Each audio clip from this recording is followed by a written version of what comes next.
Hi, I'm Mark from Productive Computing, and in this video we're going to take a look at a brand new FileMaker 17 feature known as the FileMaker Master Detail Layout. Stay tuned.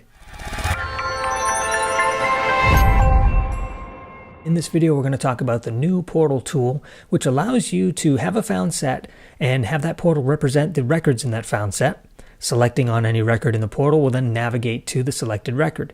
Let's go take a look at two ways to do this. First, the old way, which would be FileMaker 16 or prior, and then the new way, which is the new tool introduced in FileMaker 17.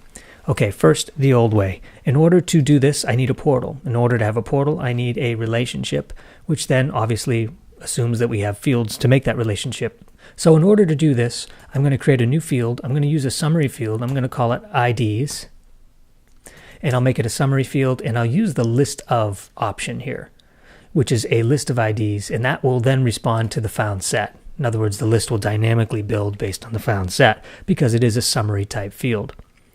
All right, but summary fields can't be used in a relationship. So I'll use a calculation field. I'll call it CIDs. And that will simply be a reference to the summary field. And then I'll make it text so that it becomes a multi-key. All right, so now I have the field to make up the left side of my relationship. And then I'll go ahead and make a relationship. So let's do that now. I'll use that new field, CIDs, and I'll match that with the ID field here. And that should be everything I need to start to make this portal happy. So this is the old way of doing it. Here's the portal. I'll connect it to the new relationship. I won't select sort or filter because those are not available in the new FileMaker 17 tool. So I'm trying to give this a similar approach or a similar feature set. So I've got first name, let's move the first name, last name, and then company name, just like that. So here's my original portal. Now in order to make the portal respond to a selection, I'm going to need to assign these fields to a button. And there's multiple ways to do this, but this is one way to do it. So I'll click single step here, and then this single step is going to be go to related record, and I'll keep it on the found set. I'll keep the current layout, but I'll have it go to the new relationship, and I'll show only related records and match only the current. All right, now we're almost there. Now we have a portal that should respond to a found set. Here's 18 records in my found set, and presumably I have 18 records in my portal. If I click on Marty, I'll go to Marty. If I click on Mari, I'll go to Mari or Malcolm. So that all works, but there's a problem. I have 18 in my found set. Let's refine that to a smaller found set.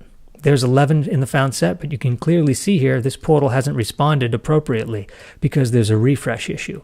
Now if I go up a record, there you see the 11, but if I go back down a record, you'll see that it still does not respond appropriately. All right, so to do that, I need some sort of a refresh mechanism on my portal. And the best way to do that, perhaps, well, I'll do it in the form of a button right now just to make it really clear.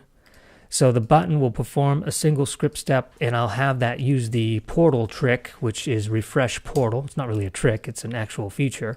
And then I haven't assigned an object yet, but I'll just call that object 1 for simplicity. And I'll call the button refresh. Okay, there's my button. And then I need to assign this portal an object name of 1. There we go.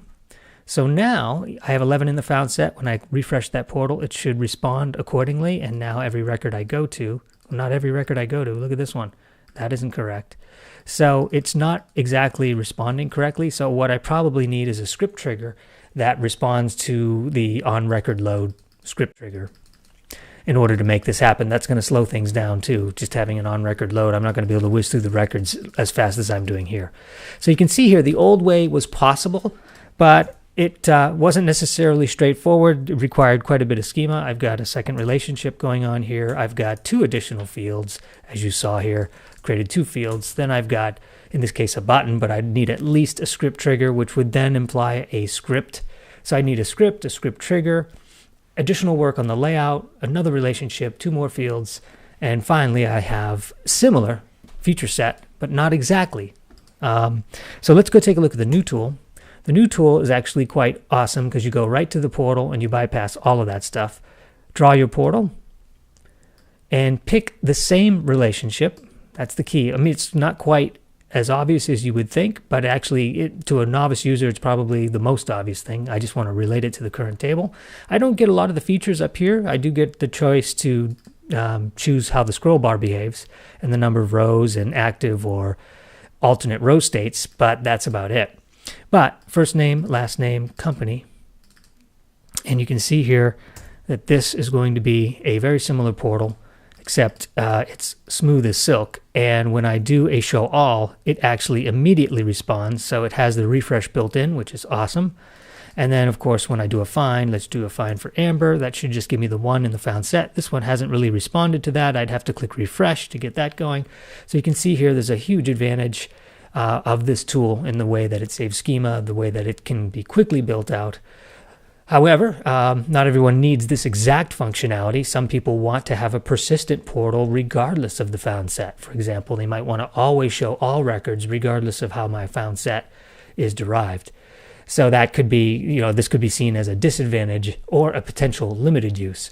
But for what it is and the tool that it is a really clever way of getting this schema down to minimal, having the understanding and the ease of use and creating this also down to a very minimal effort. All right, hope you enjoyed this video. Stay tuned for more. For more content like this, consider subscribing to our YouTube channel, liking our Facebook page, or following us on Twitter and LinkedIn. We also have a monthly newsletter describing the latest happenings here from productive computing, as well as other industry-related news. Thanks for watching.